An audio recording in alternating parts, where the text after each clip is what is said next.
La salud sexual es un aspecto fundamental para la salud y el bienestar generales de las personas, las parejas y las familias, así como para el desarrollo económico y social de las comunidades y los países. La salud sexual considera afirmativamente requiere un enfoque positivo y respetuoso de la sexualidad y las relaciones sexuales, así como la posibilidad de tener experiencias sexuales placenteras y seguras, sin coerción, discriminación ni violencia. La capacidad de los hombres y las mujeres para lograr la salud y el bienestar sexuales dependen de su acceso a información integral de buena calidad sobre sexo y sexualidad, conocimiento de los riesgos que pueden correr y su vulnerabilidad ante las consecuencias adversas de las actividades sexuales sin protección, posibilidad de acceder a la atención de salud sexual, residencia en un entorno que afirme y promueva la salud sexual. Los problemas relacionados con la salud sexual son de amplio alcance y abarcan las orientaciones sexuales y la identidad de género, la expresión sexual, las relaciones y el placer. Hoy, 4 de septiembre, el Día de la Salud Sexual, pues tendremos este tema y de esto y mucho más vamos a hablar el día de hoy con nuestra invitada Mónica Sarasúa, psicóloga y sexóloga. Bienvenidas, bienvenidos, bienvenides a Tribuna DH. Iniciamos. Irradia FM 103.7 presenta Tribuna DH, lo que debes saber sobre derechos humanos. Información, análisis y discusión. Tribuna DH. Aprende, opina y denuncia. El Ombudsperson de Morelos y especialistas te asesorarán y orientarán. Tribuna DH. Saludamos a todas las personas que hoy nos sintonizan en el 103.7 FM y Irradia Morelos, así como a quienes nos ven desde las diferentes plataformas de la Comisión de Derechos Humanos del Estado de Morelos. Mi nombre es Verónica García y estamos transmitiendo desde Formato 23 en Río Mayo, Plaza El Campanario. El día de hoy estaremos hablando sobre las mujeres, sobre el tema de sexualidad, así que entraremos directo a la entrevista. La entrevista. Análisis con especialistas. Pues me da mucho gusto este 4 de septiembre poder recibir el día de hoy a una gran invitada. Ella es Mónica Sarasúa, psicóloga y sexóloga. Muy buenas tardes, ¿cómo estás, Moni? Bienvenida, muchísimas gracias por acompañarnos. Evidentemente es un tema importante, es un tema del que pocas veces se habla sin mitos, sin tabús, sin restricciones o desde un entendimiento, no desde los derechos humanos de las personas. Entonces, para nosotros y para nosotras es muy importante que estés presente el día de hoy. Y pues bueno, primero platícanos quién eres. Muchas gracias por la invitación, me da mucho gusto estar aquí con ustedes. Pues bueno, yo soy Mónica Sarasúa, soy psicóloga y sexóloga. Tengo una licenciatura en psicología por la Universidad de las Américas Puebla. Después de eso tengo una licenciatura en psicología clínica y de la salud en ISEP Barcelona y tengo otra otra maestría en sexología clínica y terapia de pareja. Wow, qué emocionante. Fíjate, cuando hablamos acerca de este tema, muchas veces nos preguntan que por qué la Comisión de Derechos Humanos abarca o por qué toca este tema. Y para nosotros pues es fundamental porque evidentemente es uno de nuestros derechos, ¿no? Dentro de los derechos sexuales y reproductivos de las personas, entre muchos otros. Pero tú, ¿por qué crees o por qué pudieras explicar desde tu experiencia, desde tu expertise, por qué es importante hablar pues de manera abierta, de manera libre sobre la salud sexual y de esta manera poder romper con todos estos mitos, con todos estos tabús que se generan en torno a la sexualidad? No se puede hablar de salud y bienestar sin incluir a la salud sexual, porque es parte de nosotros, somos seres sexuados desde el inicio hasta el final de nuestra vida. Entonces, hacer a un lado la parte de sexualidad como si no existiera, como si no fuera parte de la salud, pues es quitarnos una parte de la salud. Entonces, por eso es importante que se hable, que se platique, que sea un tema mucho más abierto para que podamos ejercer nuestra sexualidad desde un tema de salud. ¿Por qué crees que hay tantos tabús y tantos mitos alrededor de la sexualidad? Híjole, está bien difícil porque en realidad mucho de lo que genera los tabús y los mitos es esta parte religiosa en religiones varias, sobre que la sexualidad es nada más esta parte de procreación. Entonces nada más vamos a tener una familia y solamente para eso, en ese momento, se pueden tener relaciones sexuales. Fuera de eso, entonces no está bien visto. Entonces, antes de estar en una pareja o estar casados o lo que sea, está mal explorar la sexualidad. Y una vez que ya tuvimos hijos o que ya pasó la edad reproductiva, entonces también está mal la parte de la sexualidad. Y pues en realidad no, porque somos seres, como te digo, somos seres sexuados desde siempre, y entonces fingir que o hacernos creer que esta parte de la sexualidad fuera del momento en el que nos queremos reproducir está mal, hace que empiece a haber un montón de mitos, de tabús, de cosas que se le dice a la gente para evitar que tengan relaciones sexuales, y lo único que está pasando es que se está desinformando a las personas. Justamente, y siempre es como el tema, ¿no? No es que no exista, no es que no lo hagamos, es que simplemente lo estamos mencionando, ¿no? Y ahora se están tocando estos temas. Vayamos como estos grupos que en los tabús y en los mitos no tendrían por qué tener relaciones sexuales, o por qué no tendrían que tener experiencias sexuales, porque no solamente estamos hablando de un coito. ¿Qué pasa con los niños, con las niñas, con los adolescentes? ¿Cómo es que miras, cómo es que ellos perciben el tema de sexualidad? ¿Cómo es que los hemos estado limitando, o cómo es que hemos estado pues ocultando que tienen como este interés por, o este descubrimiento, y que probablemente la educación sexual a veces llega como muy tarde, o a lo mejor no llega como de la manera adecuada? Es que justo eso, o sea, de repente en el momento en el que quieren darle la educación sexual es cuando ya tenemos encima los cambios físicos, los cambios hormonales, y entonces después de que durante toda la vida les dijeron que eso está mal, que de eso no se habla, que eso no se toca, que toda esa parte no existe, aunque ahí está, y de repente llegan y te dicen, vamos a hablar sobre sexualidad, y es como, ¿cómo? Pero tú me habías dicho toda mi vida que eso estaba mal y que de eso no se hablaba. Sí, claro. Como, ¿por qué vamos a hablar de eso? Y entonces los papás o la escuela quieren que el adolescente les tenga confianza de preguntarles cuando siempre les dijeron que estaba mal. Sí, entonces, claro. Como, ¿por qué vas a tener confianza de hablar con alguien que siempre te dijo que eso no? ¿Y qué es lo que pasa? Entonces ellos empiezan a buscar información por otros lados. ¿Y quién me va a informar? Mi amigo, mi primo, mi vecino, o sea, gente de la misma edad que yo, que tiene exactamente la misma información o menos, que además informó de un lugar donde tampoco estaba bien. Y entonces, ¿qué pasa? Los adolescentes empiezan a llevar a cabo la sexualidad desde un lugar de desinformación. Sí, eso me parece que es uno de los temas importantísimos, el no hablar de la sexualidad, y que entonces se vuelva un tema pecaminoso, ¿no?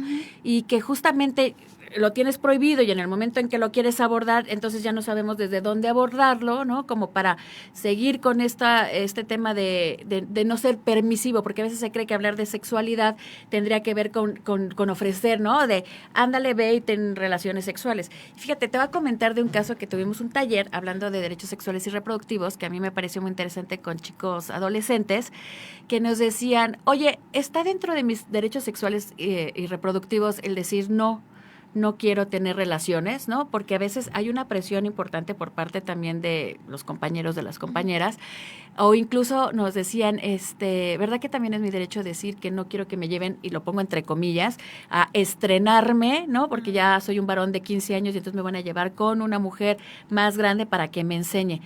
¿Esto tiene que ver también con nuestros derechos sexuales y reproductivos? Sí, claro, el hecho de que sea consensuado siempre, o sea, siempre tiene que ser consensuado, y el hecho de que lo lleven, como dices, a estrenarse porque ya tiene X edad, entonces, o sea, no está siendo consensuado, porque esta persona no está diciendo sí quiero hacer esto. Entonces es importante tomar en cuenta lo que necesitamos saber para que sea algo consensuado, es que tiene que ser libre. Entonces yo tengo la libertad de decir que sí quiero o que no quiero. Tiene que ser específico. Entonces sí quiero hacer esta actividad en específico. Entonces sí quiero besar a esta persona, sí quiero que me toque, sí quiero que haya coito, o sea, sí quiero qué. Porque a veces es como, sí quiero, pero pues todo el mundo da por hecho que sí quiero significa todo lo que al otro se le ocurra, y pues claro. No, es sí quiero esto.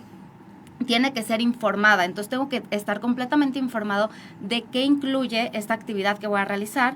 Tiene que ser reversible, entonces en cualquier momento puedo decir, ya no quiero, ya no me está gustando, y tiene que ser entusiasta. Entonces, porque mucha gente, ¿qué es lo que pasa? Que dicen, bueno, es que no me dijo que no, eso quiere decir que sí, o no puso resistencia, entonces quiere decir que sí. No, sí. Tiene que ser entusiasta. Entonces, cuando sí quieres tener relaciones sexuales con alguien, tienes que decir, sí quiero. Sí, de otra forma, no quiere. Claro. Oye, ¿y cómo ves la educación sexual que se imparte con los niños, las niñas y los adolescentes en los espacios escolares? Que digamos que es, pues, como bien dices, generalmente no todos la información que obteníamos era por parte de la amiga o de la hermana de la amiga o del amigo, que a lo mejor hasta te desinformaban, salía peor, ¿no?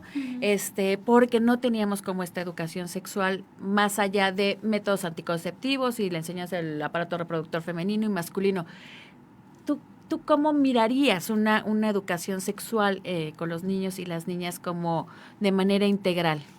Tiene que incluir, de hecho, o sea, la parte, no nada más es en la escuela donde se le enseña, porque a veces los papás es como, bueno, pues que ellas les expliquen y yo me lavo las manos. Y en realidad no, o sea, se tiene que hacer algo abierto desde la parte en casa, lo que pasa en la escuela y lo que pasa socialmente, porque tiene que ser como toda esta parte que trabajen en equipo, porque ¿qué pasa si en la escuela llegan y me explican algo y yo llego y le digo, oye mamá, en la escuela me dijeron que no, de esas cosas no se hablan, o no, o sea, entonces pues ¿qué pasa? No estamos trabajando en equipo y entonces pues en lugar de que este niño o niña sienta esa confianza de llegar a casa a hablar o a preguntar o a continuar con lo que estábamos hablando, pues entonces ya se va cortando. Necesitamos que se pueda hablar tanto en casa como en la escuela, como en la parte social, y que no haya este señalamiento de decir así como de, no, eso está mal, o no hablemos de eso, porque además hay sexualidad en todos lados, o sea, toda la mercadotecnia, las películas, a donde voltees hay sexualidad, entonces está en todos lados, pero al mismo tiempo en ningún lado.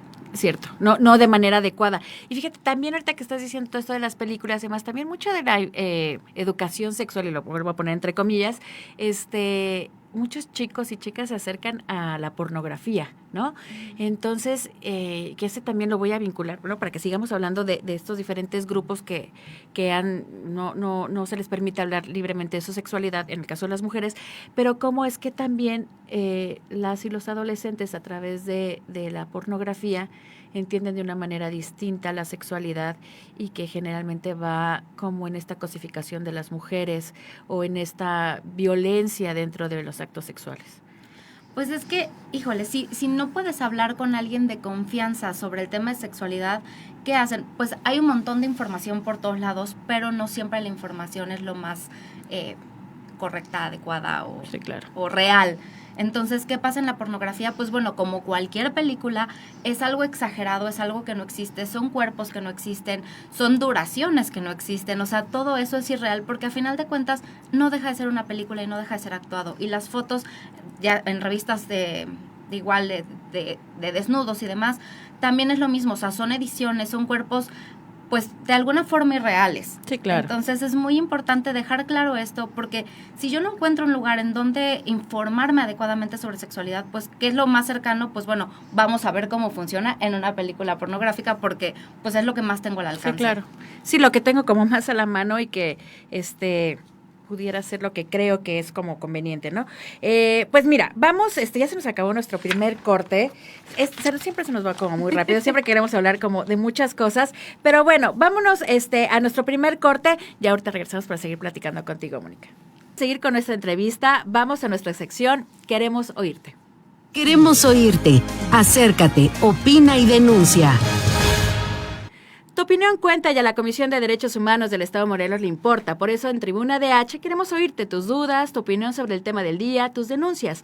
Para conocer tu opinión puedes mandarnos audios o mensajes de WhatsApp al celular 777-203-0214.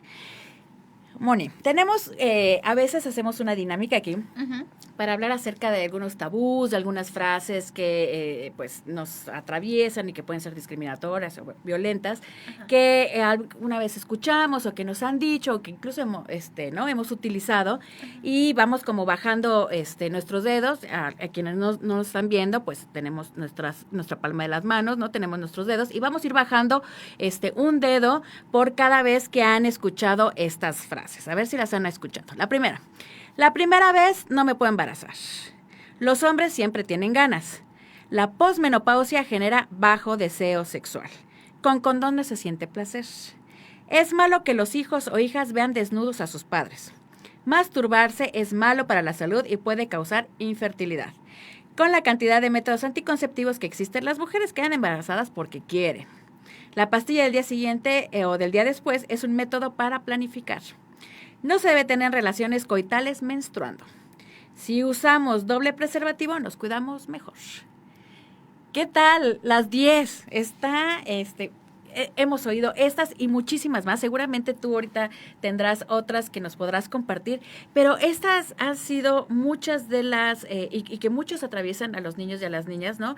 En donde con esta intención de de convencer a una chica que tenga relaciones sexuales o bien de evitar que los jóvenes tengan relaciones sexuales, pues se escuchan estas, ¿no? Entonces te dicen, no te vas a embarazar, si me salgo a tiempo no te va a pasar nada, me voy a poner doble condón y no te va a pasar absolutamente nada, o no quiero usar condón porque se siente distinto. ¿Qué opinas de todas estos tabús, de todos estos mitos, de todas estas frases que lo hemos escuchado durante muchas generaciones? Uy, y lo peor es que se siguen perpetuando y entonces de por sí la gente sigue teniendo relaciones sexuales, pero desinformada. Mal, sí. Entonces, ¿qué es lo que pasa con esto? Pues entonces aumentan las infecciones de transmisión sexual, los embarazos no deseados, aumenta la violencia, aumenta todas las cosas que no queremos, aumentan solamente por evitar que los jóvenes tengan relaciones sexuales. Y sí, ni siquiera les damos otras opciones, ¿no? Como el tema de la masturbación me parece como tan, no sé cómo decirlo, como que siempre se pone en un punto de que es algo malo, ¿no? De que causa infertilidad, de que se te va a caer la mano, pero te van a salir pelos, ¿no? O sea, un montón de situaciones. Y en donde qué tan importante es que conozcamos nuestro cuerpo, que conozcamos cómo es que reaccionamos ante las diferentes sensaciones. ¿Tú como sexóloga recomendarías la masturbación o no? Por supuesto. Totalmente. Es que, sí. ¿qué nos dicen las películas y qué nos dice todo el mundo? Que voy a llegar con mi pareja y va a ser todo tan intuitivo y tan perfecto que va a saber exactamente dónde tocarme para que yo tenga el mejor placer de mi vida. Pero ¿qué es lo que pasa? Si yo no sé qué me gusta, ¿cómo espero que otra persona sepa que me gusta? Sí, claro. Y entonces, empezando por ahí, pues, está bien difícil. Y después de eso, ¿qué pasa? Que me empiezan a tocar, ni siquiera estoy segura si eso me está gustando o no, si está siendo invasivo, si va por donde a mí me agrada. Entonces empieza a ser algo súper complicado, en lugar de que, ok, sabes que esto no me está gustando, pero me gusta sentir esto, me gusta este tipo de contacto, me gusta más fuerte, más suave, me gustan este tipo de cosas, pero la única forma en la que yo puedo saber que me gusta es si yo me conozco. Sí, experimentarlo desde tu persona. Y creo que también la masturbación, también lo platicábamos con unos adolescentes, hombres y mujeres, que nos decían que tal vez si hubiera sido como, si hubieran tenido una información acerca de que la masturbación no era algo negativo, que probablemente no hubieran tenido relaciones sexuales que no eran adecuadas, ¿no? Que hubieran accedido, es que, pues bueno, yo por el interés, por querer sentir, porque pues ya estaba, ¿no? Como en una situación medio, ¿no? Accedí a tener relaciones y de haber sabido hubiera, ¿no? Recurrido a masturbarme y hubiera estado como en otro tipo de reconocimiento de mi cuerpo y de satisfacción. Claro, porque el no saber qué nos gusta y el dejar que la otra persona descubra por nosotros también nos puede llevar a esta parte de violencia de que puede estar haciendo algo que sea muy fuerte o muy rudo o muy violento tal cual para el cuerpo, pero como no sé qué me gusta y como apenas estoy empezando mi vida sexual, pues igual y así se hace, pues igual y así se siente. No tienes referencia. Entonces, exacto, si no hay referencia de qué es lo que disfruto, pues ¿cómo voy a saber en qué momento ya me están violentando? Porque si soy un adolescente que apenas está descubriendo su vida sexual y llega alguien que me está violentando, pues ¿cómo voy a saber si así se hace o no? Porque también, sí, claro, lo que decíamos hace rato, las películas pornográficas, de repente, ¿qué es lo que pasa? Pues hay violencia, porque hay gente a la que así le gusta, y también es válido. Y que sea consensuado, y ese ya será tema de cada pareja, ¿no? Que sea consensuado, o sea, si es consensuado y si así les gusta, está perfecto. Pero si es alguien que todavía no sabe qué le gusta, que apenas está empezando a descubrir y su primera experiencia es así de violenta, imagínate, o sea, ¿a qué está asociando la sexualidad? A la violencia. Es como, sí, mejor no, muchas gracias. Sí, y justamente es uno de los temas cuando se habla acerca de estas masculinidades o nuevas masculinidades o masculinidades deconstruidas con todos estos nombres que tienen, pues justamente se aborda mucho este tema de la pornografía porque se asocia, ¿no? Inmediatamente el tema de la sexualidad con un tema de violencia, con un tema de ejercicio de poder sobre las mujeres. Ahora, yéndonos como a hablar acerca de las mujeres, pues ha sido todo un tema a lo largo de la historia la sexualidad de las mujeres, desde, pues, siempre se nos ha considerado o se consideraba a la mujer como un objeto y como además como un objeto para brindar placer a los hombres, en donde se coloca nuestro cuerpo como cuerpos que sí se pueden tocar, ¿no? O sea, sí está permitido porque pues eres una cosa, ¿no? Entonces sí está permitido. ¿Cómo tú has visto, digo, eres una mujer muy joven, pero ha habido muchos cambios como muy rápidos en este reconocimiento de los derechos sexuales y reproductivos?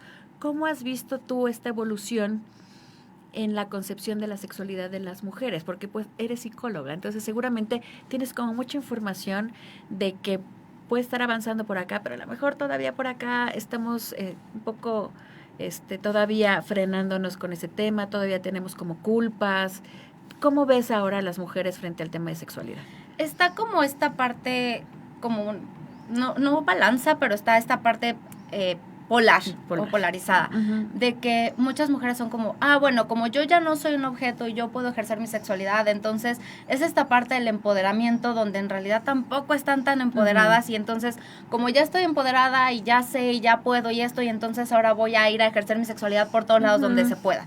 Y entonces creo que ahí ya estamos yéndonos como un extremo totalmente opuesto, donde ya ni siquiera es como por el gusto de, sino porque ya puedo. Y por otro lado hay muchas mujeres que todavía las educan con sí, ya oficialmente ya puedes, pero acuérdate que si lo haces, van a pasar todas estas cosas horribles. Sí, claro. Entonces está esta parte muy polarizada de que a pesar de que ya es mucho más abierto, sigue estando pues muy mal visto en ciertas familias, socialmente. Entonces, o sea, todavía hay como un freno muy puesto. Sí, este tema de cómo es que concebimos nuestros cuerpos y el decir tengo el derecho a expresarme o a desarrollarme sexualmente porque es mi derecho, ¿no? De repente hay corrientes feministas, ¿no? Que dicen, está bien, ¿no? O sea, si tú quieres bailar, si tú quieres exhibirte, si quieres, ¿no? Desnudarte, ¿no? O tener muchas parejas, etcétera, está bien. Es tu derecho y es tu decisión. Por otro lado, dicen, o sea, sigues con el tema patriarcal, al fin de cuentas te sigues exponiendo como si tu cuerpo fuera una cosa, entonces como que no está tan padre. Y pues tenemos como todavía estos dos puntos que yo creo que todavía nos falta, ¿no? Como irnos como entendiendo esta parte de mi apropiación en el tema de mi sexualidad, pero ¿crees que sí hay un avance en donde ya las mujeres al menos ya no nos da tanta culpa sentir placer? Sí, ya ha habido un gran avance, entonces ya también está darnos permiso de, bueno, voy a disfrutar de mi sexualidad antes de casarme, voy a disfrutar de mi sexualidad después de la menopausia, voy a disfrutar de mi sexualidad porque puedo disfrutar de mi sexualidad y porque también ya tenemos esta parte de que sea consensuado y de que en cualquier momento puedo decir que no, y no importa que esté casada y no importa que lo que sea, ya no estoy para el servicio de mi pareja porque hoy llego con ganas y entonces, aunque yo no tenga ganas, pues tengo que darle el servicio y entonces es como... Sí, ¿cuánto tiempo ni siquiera está considerada la violación dentro de un matrimonio? Dicen, pero ¿cómo te va a violar si es tu marido? Pues claro que sí, ¿no? O sea, si no quieres, si no tienes el deseo y te obligan a tener relaciones sexuales, por supuesto que es una violación, ¿no? Pero nos tardamos y hay muchas mujeres que de repente en esta sensibilización de repente es, y entonces, ¿no? Llevo en temas de violación desde hace años con mi esposo y entonces... Es un tema complicado. Hace un año justamente tuvimos si no me equivoco, fue hace un año, tuvimos un foro de orgasmo digno en la comisión y justamente se hablaba de la importancia de hablar desde diferentes enfoques el tema del orgasmo, tanto en lo psicológico, en lo social, en lo político, en la salud sexual, del orgasmo de las mujeres. Entonces, yo creo que sí es un tema en el que todavía tenemos que trabajar mucho, porque todavía escuchamos incluso a mujeres jóvenes que todavía como que esta resistencia de a lo mejor nada más lo estoy usando para placer, ¿no? Una relación sexual y todavía hay muchos tabús. ¿Cómo lo ves?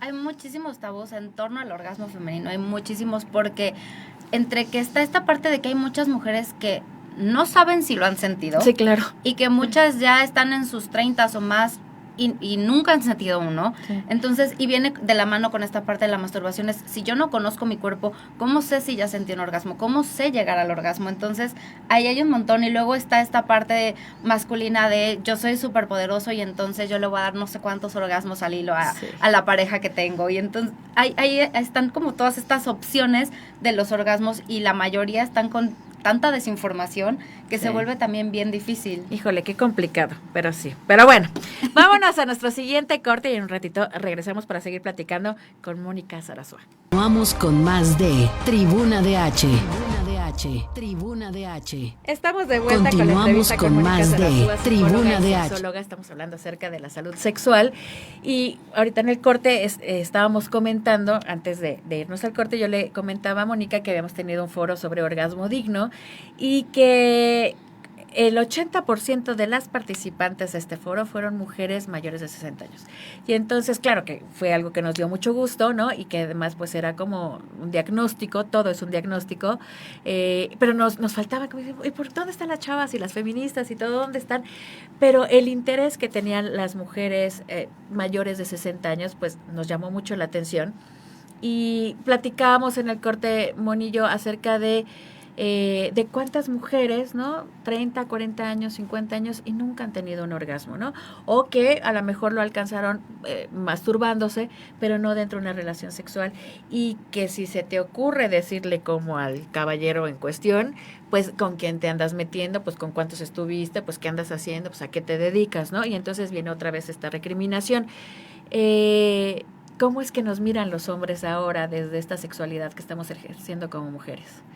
Es que sí sigue habiendo mucho machismo y entonces hay parejas que ya igual y un poco más jóvenes que es como, bueno, a ver, ¿cómo te gusta? ¿Qué te gusta? Por ahí voy bien. Por ejemplo, tengo un paciente que me dice, yo le digo a mi pareja que me agarre la mano y conforme vaya sintiendo mayor placer me vaya apretando más fuerte. Okay. O si ya no le está gustando, que haga cierto movimiento. Entonces, es esta comunicación de irle avisando a la otra persona, pero también hay parejas que no se te ocurra decirles a la derecha, a la izquierda, más fuerte, más suave, porque ¿cómo se te ocurre? ¿Con quién estuviste? ¿Y quién te enseñó? Entonces, necesitamos también abrir espacio a la comunicación porque una buena relación sexual tiene la base en la comunicación. Sí, claro. Y si ya te está diciendo eso, amiga, ahí no es. ¿No? Hay que pensarle, ¿no? Si Sí, realmente claro. ahí es, ¿no? Porque algo que decías es fundamental, la comunicación, por supuesto, en todos los ámbitos es esencial, pero en el tema de la sexualidad, porque nuevamente queremos reafirmar este tema del consenso, ¿no? Todo se vale, absolutamente todo se vale en las parejas, cada quien tendrá sus acuerdos, cada quien tendrá sus formas, siempre y cuando sea consensuado. Pero ¿cuántas situaciones vemos de abusos sexuales, de hostigamientos, de violaciones? Todo el tiempo. También en un taller nos decían, ¿por qué hay tantas violaciones si habemos tanta gente deseosa de tener sexo? Entonces, ¿por qué la violación? ¿Por qué de repente sigue siendo este ejercicio del poder más allá de un placer genital? Es más bien como este placer de ejercer mi poder sobre ti. Híjole, hay un montón de cosas porque puede ser esta parte de ejercer el poder, puede ser esta parte de tener como un sí seguro, hay a quien le excita la parte de la violencia y que la otra persona se resista, que eso siempre puede ser un juego con otra persona. No hay por qué violentar a alguien de verdad, o sea, puedes llevarlo a cabo como un juego. ¿No? Como entonces, híjole, es bien difícil el tema de la violación porque además lo más duro de esto es que normalmente se dan entre familias o entre personas cercanas. Uh-huh. Entonces, y más como a niñas más pequeñas que no saben decir que no o que no pueden decir que no, porque ¿cómo le vas a decir que no? Que lo más común es el abuelo o el papá o el tío. Entonces, ¿cómo le vas a decir que no a tu abuelo? Porque te está diciendo que sí, que le des un beso. Entonces, ¿cómo le vas a decir a tu abuelito que no le vas a dar un beso? Uh-huh, entonces, empezando por ahí, es un tema bien complicado esto de la violación. Y me imagino que también es un tema que tú debes de tratar mucho, esta parte de cómo les decimos a los niños y a las niñas que su cuerpo les pertenece, ¿no? Y que no es no, y porque esta parte que dices, solamente las personas que te queremos o solamente papá, mamá, abuelitos te podemos tocar o te podemos dar un beso y que pues por ahí también pudiéramos estar como abriendo como una puertita, ¿no? No en todos los casos, pero abriendo esta puertita a poder sufrir algún tipo de acoso. Dentro de estas vulneraciones o estos grupos vulnerables, pues ya hablamos de los niños y adolescentes, de las mujeres. A mí hay como dos grupos que me llaman mucha atención en el tema de la sexualidad, que yo te comentaba que acaba de ver como un documental de unas terapeutas que apoyaban a personas, en este caso eran personas que tenían una discapacidad motriz, ¿no? Que eran usuarias de silla de ruedas y que les enseñaban cómo, sobre todo a sus parejas, de cómo tener una relación sexual, que lo comentábamos antes del corte, que no solamente una relación sexual es el coito, ¿no? Que involucra un montón de formas y que muchas veces a las personas con discapacidad las tenemos como asexuadas, ¿no? Tuvimos una persona con síndrome de Down que tiene 30 años, seguimos asumiendo que es una persona de 5 años, que los infantilizamos y no consideramos que tienen pues deseos sexuales. Y lo mismo pasa con las personas adultas mayores. Uh-huh. Se acercan a ti personas adultas mayores para tener algún tipo de terapia, lo referente a lo sexual. Sí, porque es como, bueno, ¿y ahora qué hago? O sea, ya mi cuerpo cambió, ya mis hormonas bajaron, ya todo esto está pasando y todo es diferente. ¿Ahora qué hago? Ya se acabó, como que sí quiero, pero no quiero, porque entonces si quiero, pues no estoy enfermo, no está mal que tenga ganas uh-huh. a estas alturas de mi vida, o ya para qué. Entonces es como, pues no, a final de cuentas, o sea, nuestro cuerpo es sexuado y el hecho de que cambie nuestro cuerpo no quiere decir que disminuyan las ganas, que ya se me acabaron o que ya no sirve para eso. Entonces es muy importante también tomar en cuenta este grupo que también es muy olvidado, como decías, las personas con discapacidad son un grupo muy olvidado, las personas enfermas son un grupo olvidado, claro. Porque el hecho de estar enfermo no quiere decir que tampoco claro. haya deseo, y las personas de la tercera edad también están muy olvidadas porque de repente es como, pues ya a estas alturas ¿para qué? O hay quien los ve así como de, ay no, qué inmoral, qué indecente, ¿cómo es que tienes ganas? Pues no, simplemente tienen ganas y es una forma diferente de llevarlo a cabo. También muchas de las personas de la tercera edad dejan de tener relaciones sexuales porque les da miedo que no les vaya a responder el cuerpo y entonces este posible fracaso no lo soportarían, entonces mejor voy a fingir que ya no quiero, que ya no tengo ganas, aunque sí las tengan, pero no podrían con el fracaso. Pero ¿qué pasa? Hay formas de disfrutar del cuerpo, tanto el propio como el de la pareja, siendo hombre, siendo mujer o la modalidad de pareja que queramos. Se puede disfrutar desde las caricias, desde los besos, no necesariamente tiene que haber una penetración, también existen juguetes, existen muchas formas en las que podemos llevar a cabo nuestra sexualidad y no necesariamente con la penetración y no necesariamente con esta pastilla porque si eres hombre y ya tienes más de tal edad, pues por si acaso tómate tu pastillita y no es necesario. Claro. Y hay otras formas de hacerlo y no pasa nada. Sí, pues tienes toda la piel, ¿no? La piel es Exacto. órgano maravilloso, tan sensitivo que puedes hacer maravillas. Es el órgano sexual más grande que tenemos. Sí, claro, y a veces se nos olvidan tantas, a lo mejor con el paso del tiempo, o a veces no, a veces desde el inicio, ¿no? Todos estos procesos, todas estas sensaciones que puedes tener para llegar a, ¿no? O lo importante disfrutar como este proceso. Y sí, justo yo creo que las personas adultas mayores, en diferentes espacios las hemos escuchado. Y también lo que platicábamos, no solamente en el tema de sexualidad, es la preparación que tenemos para para llegar a esta edad, ¿no? De autocuidado, de incluso tu espacio, como, ¿no? Oye, pues ya tienes 60 años porque te compras una casa de 2 pisos, ¿no? O sea, como ir viendo como ciertas cuestiones que te tienes que preparar para llegar a esta edad.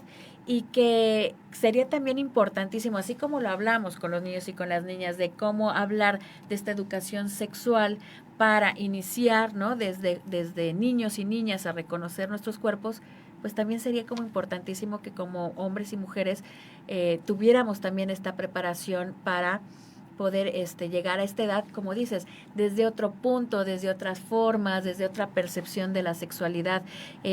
Sería interesantísimo poder tener un programa así, ¿cierto? Sí, claro, hablar de, ya cumpliste tal edad o tu cuerpo ya empezó a cambiar, ahora ¿cómo vas a llevar a cabo tu sexualidad? Porque lo que decíamos es un grupo bien olvidado. ¿En qué se enfoca la sexualidad? En los adolescentes y cómo no embarazarse. Sí, claro. Y más o menos, y ahí a medias. Más o menos, ¿Y qué pasa con el resto de la gente? ¿Qué pasa con los niños? ¿Qué pasa con los adultos jóvenes? ¿Qué pasa con los adultos mayores? ¿Qué pasa con las personas con discapacidad? Todos esos no cuentan porque esos, pues bueno, no importa. Sí, ellos no cuentan. Sí. Ellos no cuentan, solo cuentan los adolescentes que se pueden embarazar. Estamos diciendo en sarcasmo, ¿eh? No, porque realmente el enfoque de la educación sexual es ese. Nada más los adolescentes que se pueden embarazar, a esos medio les explicamos cómo no embarazarse. El resto, pues hay que lo descubran como puedan. Sí. Y pasa lo mismo con adultos jóvenes, adultos mayores. Pues bueno, hay que le busquen como puedan, cómo van a disfrutar de su sexualidad, porque pues ya no importa, ya no necesitamos explicarles cómo no se van a embarazar. Sí, claro. Sí, ya no tienen ese riesgo. Y es que me parece que así como hablamos, ¿no? Digo, tú eres psicóloga y sexóloga, me parece que tendrían que ser las dos fundamentales en toda nuestra vida, ¿no? La salud mental y la salud sexual, pues son básicos y fundamentales, y cómo tendremos que tener un acompañamiento desde siempre en el tema sexual. Cómo nos atraviesa el tema sexual a las mujeres con todos estos cambios hormonales, ¿no? Uh-huh. Que de repente dicen, ya vas a entrar la premenopausia y ya sientes que te da un infarto, uh-huh, ¿no? Y luego menopausia, te da terror hablar de la menopausia, ya no diga posmenopausia porque tú ya como que no sirves, ¿no? Uh-huh. Y entonces son todavía cuestiones que las mujeres las sufrimos mucho, porque aparte no tenemos, claro, ahorita ya hay mucho más información, pero seguimos escuchando el TikTok, la conferencia, el podcast, y ¿por qué no tener a una sexóloga o un sexólogo de cabecera que nos pueda ir guiando en todo este proceso? Claro, porque aparte yo creo que tanto psicólogo como sexólogo deben de ser canasta básica, porque es algo que está ahí todo el tiempo con nosotros.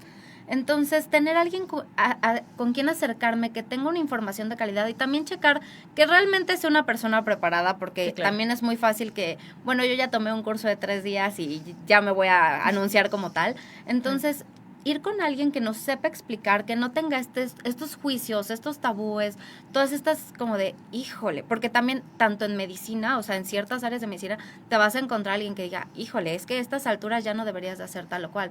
Entonces, buscar a alguien con quien se pueda hablar libremente, que no nos va a juzgar, porque mucha gente es como, no voy porque... ¿Qué tal si me juzgan porque no sé nada? O porque sé mucho. Sí, claro. O porque tengo esta duda que es súper estúpida. No hay dudas estúpidas.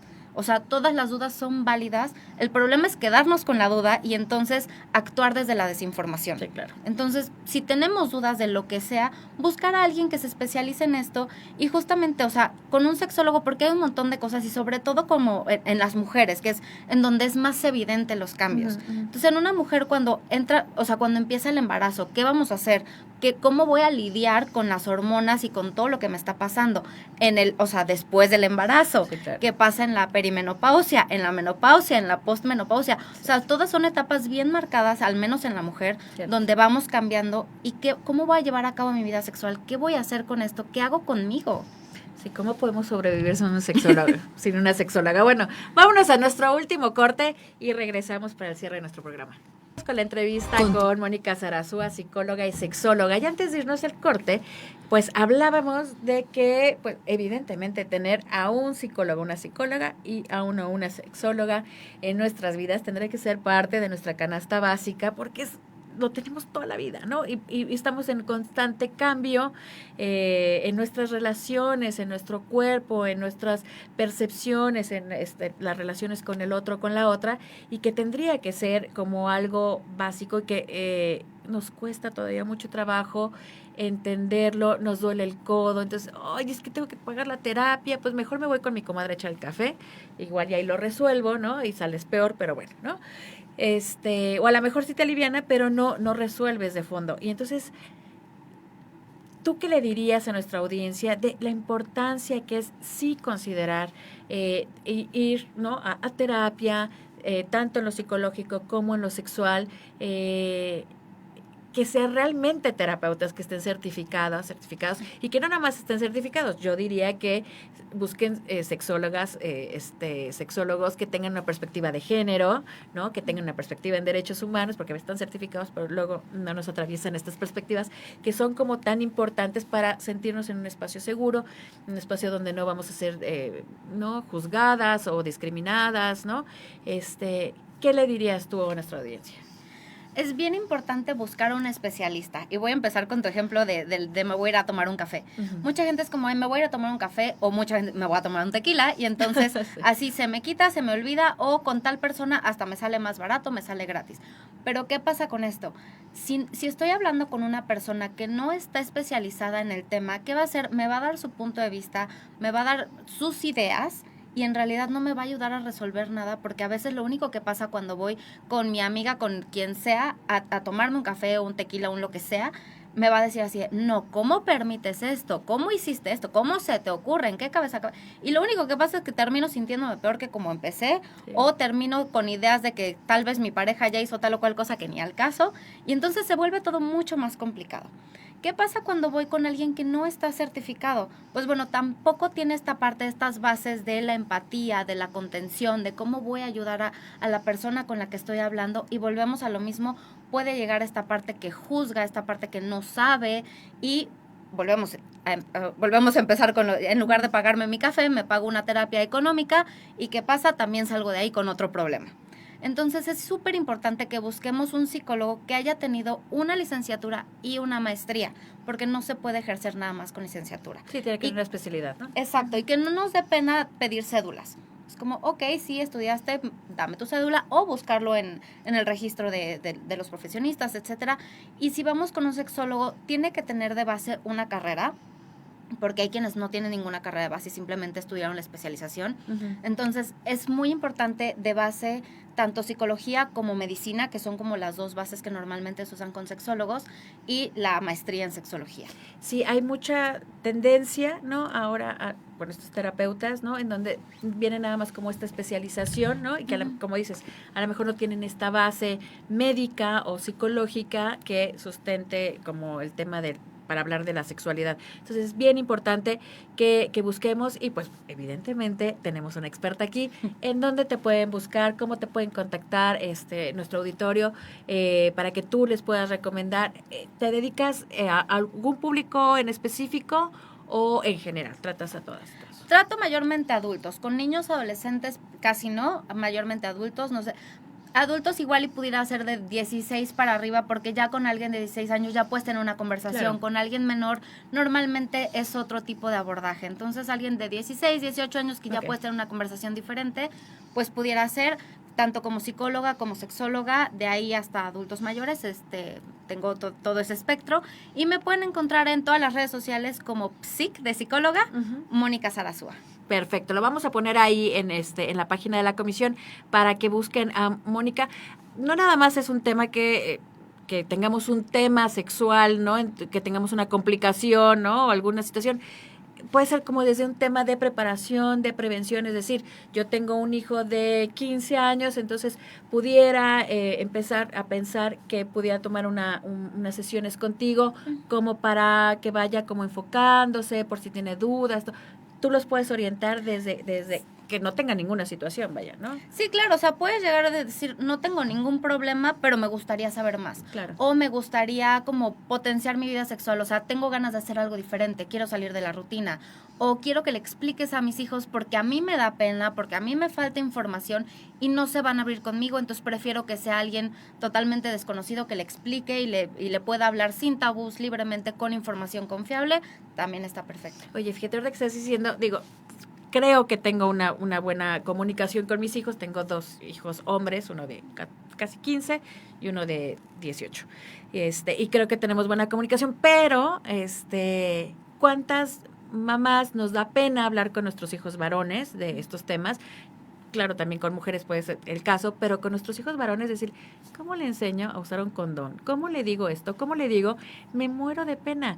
Entonces, qué importante es, por favor, échame la mano, ¿no? Y incluso, ¿no? Si se puede estar, ¿no? Él y tú también, como para estar en sintonía, eso creo que también sería como maravilloso, y tenerlo en cuenta, pues estaría padrísimo. Le estamos dando herramientas importantísimas a nuestros hijos y a nuestras hijas para que tengan una vida sexual plena, una vida sexual libre, que en este tema de consensación. Oye, antes de irnos, Moni, sí, nos pasaron aquí mis compañeras de comunicación algunas recomendaciones. A ver, ¿tú cómo las ves? Películas. Kinsey, el científico del sexo, dirigida por Bill Condon. Esta película biográfica está basada en la vida del sexólogo Alfred Kinsey, quien realizó investigaciones pioneras sobre la sexualidad humana en la década de los 40. La película explora temas de investigación sexual y el impacto en la sociedad. Nunca, rara vez, a veces, siempre, sigue un adolescente que viaja a Nueva York desde Pensilvania para obtener un aborto sin el consentimiento de sus padres. La película aborda cuestiones de acceso al aborto y salud sexual. En series, pues esta famosa serie, ¿no?, de Sex Education, que muchos chicos nos han dicho que les ha permitido hablar como de muchos temas o que los papás la veían con ellos y entonces de ahí servía como muy buen pretexto para hablar acerca de algunos temas. Dice, sigue estudiantes de secundaria, Otis y a su amiga Mewey, mientras crean una clínica de conserjería sexual en la escuela. La serie aborda una variedad de temas de salud sexual y relaciones, desde anticoncepción hasta identidad de género. De libros nos recomiendan El placer, escrito por Catherine Rowland, publicado en el 2020. Este libro explora la brecha de la satisfacción sexual entre hombres y mujeres y cómo la sociedad y la cultura han influido en la forma en que las mujeres experimentamos el placer sexual. Ofrece una perspectiva feminista sobre la salud sexual y el empoderamiento sexual de las mujeres. Entonces, pues, hay que echarles un ojito, ¿no? Pues, ¿algún mensaje que quieras dar de cierre, alguna última reflexión? Pues que en realidad para buscar tanto un psicólogo como un sexólogo, como decíamos, no necesitamos tener un problema, no necesito estarla pasando fatal, simplemente es para mantener como mi salud, tanto mental como mi salud sexual, en niveles óptimos, porque estamos muy acostumbrados como cultura a buscar al especialista cuando ya le estoy pasando muy mal. Entonces voy al dentista cuando ya no aguanto el dolor de muela, voy al doctor cuando ya no aguanto el dolor de estómago, o sea, y entonces ¿cuándo voy a ir para mantenerme bien, para estar en una salud óptima e ideal? Claro. Entonces, para poder estar lo mejor posible, pues mantener estos, como de mantenimiento, estas consultas con los especialistas, y es una buena forma de mantenerme bien. Y si yo no estoy bien, ¿cómo voy a estar bien con mi pareja, con mis hijos, en mi trabajo? O sea, yo siempre pongo el ejemplo con mis pacientes de que la terapia nos ayuda de forma, cuando vas al avión y te dicen, va a cambiar la presión de la cabina, bla, bla, van a caer las máscaras de oxígeno, ¿quién se tiene que poner la primera máscara? Entonces, si yo no me pongo mi oxígeno primero, ¿cómo puedo ayudar a los demás? ¿Cómo puedo ayudar a las personas que quiero si yo no estoy bien? Entonces, yo creo que lo mejor es que para que podamos tener un entorno lo mejor posible es que nosotros estemos bien para dar esta parte bonita de nosotros a los demás y entonces poder recibir algo similar. Pues muchísimas gracias, Moni, de verdad te agradecemos muchísimo. Es un tema del que, pues, siempre todos estos temas quisiéramos hablar mucho. Hay que seguir investigando, hay que leer, hay que acercarnos a profesionistas. Busquen a Moni en sus redes sociales. No duden en acercarse a ella y tener sesiones con ella. Te agradecemos muchísimo. Gracias a quienes participaron con su opinión también y a quienes nos acompañaron a través de Irradia Morelos 103.7 FM y desde nuestras redes sociales. Hemos finalizado una emisión más del programa Tribuna DH, el primer programa en FM en el que el titular de la institución y su personal platican contigo. No olviden seguirnos en nuestras redes sociales. Gracias a quienes nos acompañan a la dirección y controles, Mariana Alcalá y Valeria Benítez, y acompáñenos el próximo lunes a la misma hora en una emisión más de Tribuna DH. Hasta la próxima. Gracias. Irradia FM 103.7 presentó Tribuna DH, lo que debes saber sobre derechos humanos. Información, análisis y discusión. Tribuna DH. Aprende, opina y denuncia. El Ombudsperson de Morelos y especialistas te asesorarán y orientarán. Tribuna DH.